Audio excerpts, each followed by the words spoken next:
Now, in 2000, 2007 of 2007 of September. Now the winter goes by, but I get arrested for marijuana. Now I don't know if it's a felony or not, but and I don't know how this works, but lets me go at the time. Has a little $20 worth of marijuana on wherever it is. Nothing, right? And then sends me home, lets me go, and then it's the same officer that happens to pull me over. Same officer that I had witnessed. First time ever arrested in my life now. And this is actually legit, I guess. A legit pullover because my headlight was out or whatever. Something like that. And, something like that they pulled me over for. But it happened to be the same officer that I witnessed just that past September during that winter. And that friggin' that was watching that girl in the G string. Happened to be the same police officer that he says he lets me go. He says he's gonna check it for. He calls it piff. I don't know what piff is. I thought it was just weed. I'm a little old school, so I'm like, it's weed. You mean piff? What the hell's that? It's weed. You tell me, what is this piff? And he explained it to me. He said there's heroin on the weed these days, so they call it piff. They put a little bit of heroin on it, so it makes you more addicted. So whatever. But he let me go. They let me go right there on the street at like friggin' 1 in the morning. I was headed up to the casino, up to Foxwoods.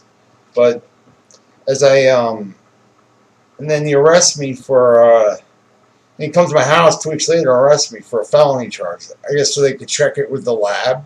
2 weeks later, come to arrest me. Literally, it was 2 weeks later. I quit it right away. I took his word for it. It did have heroin. It was, and it did. I had the cold sweats for like 4 days. And I've been doing it for like a year with this girl from the same guy that we're getting it from.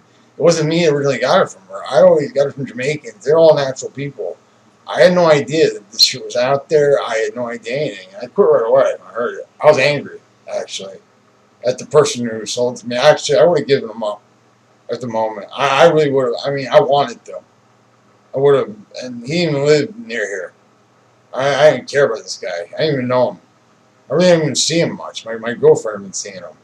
And the girlfriend I had when I got back here. And she probably didn't know either.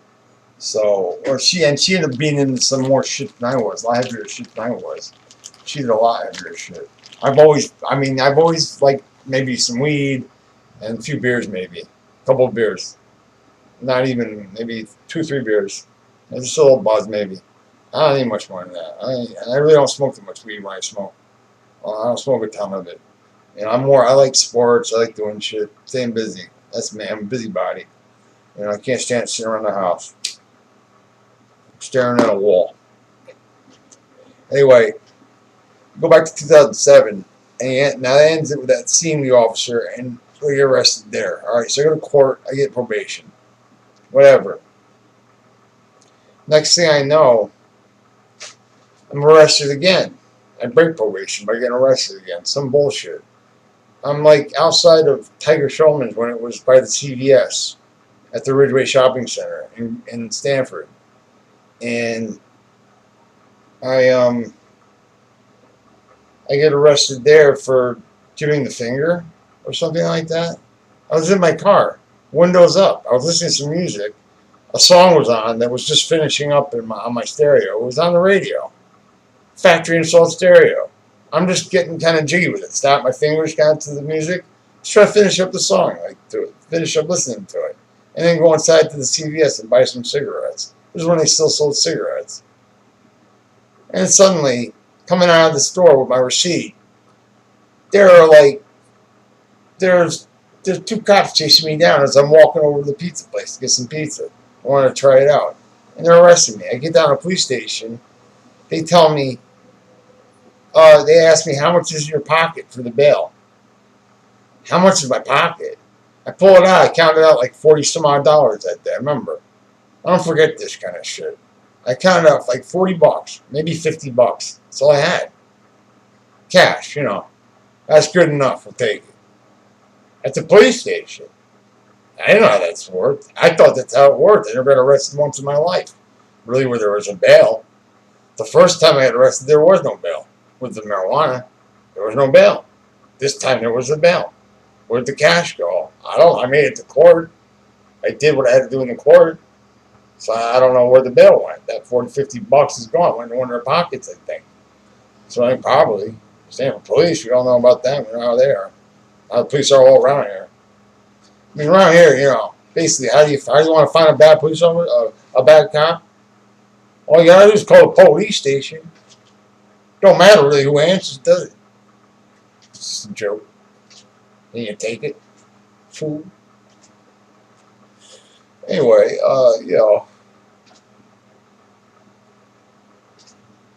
sure, there's some good ones on the forces too, but what are they gonna do? Can't do shit. What are you gonna do? Complain?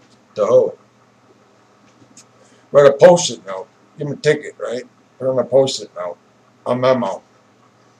Anyway. So, that's that. Arrested a second time in Stanford for whatever. And when I get in front of the prosecutor for the first time, I don't have a lawyer with me. It didn't say much. There was nothing said by me. Nothing at all.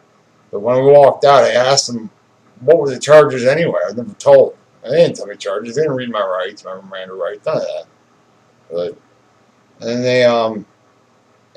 he said, acting like a clown.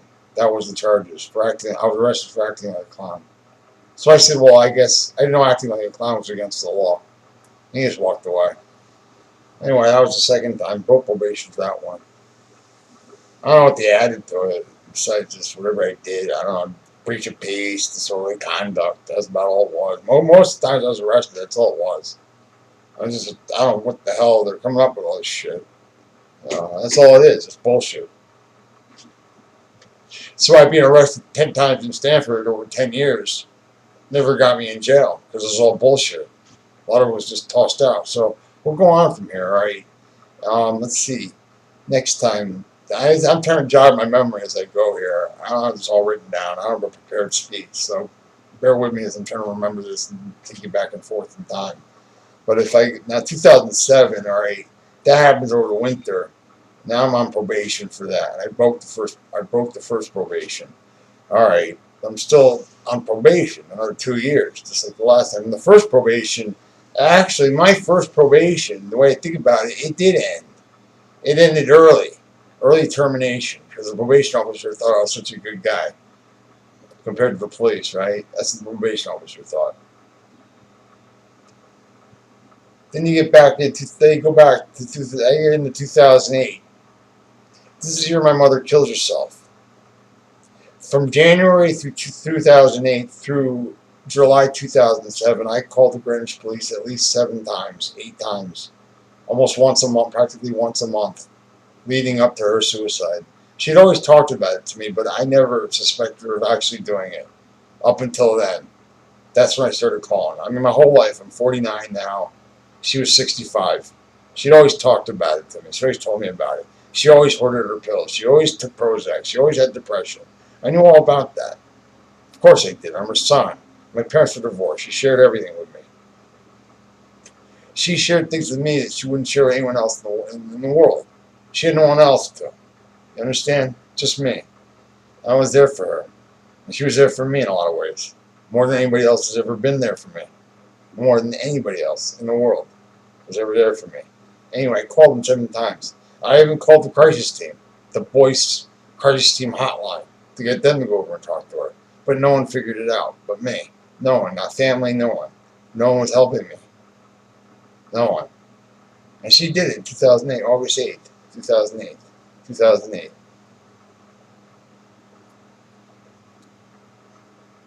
The 8th month, the 8th day, the 8th year. Isn't that weird? 888. Do you know what 8 mean to the Chinese? The number 8 means to the Chinese? Has a word that means. There's a word for it. Infinity. Because the 8, it goes forever. It never ends. You keep going over and over that line. It never ends. It's infinity. Anyway, I'm not going inside the ear. I'm just itching it. And kind of pushing that little piece that sticks out. Anyway. Well, that's the end of that one. I'll stick with that one. 2008. My mom killed herself. And the police didn't help me with shit. Greenwich police again. They arrested me once. None helped me with shit, right? And one time they just called her. She called me and said, Jeff, they just called me. They don't believe you. Don't believe me. I guess they should have believed me, right? Maybe she'd be alive right now. If someone believed me.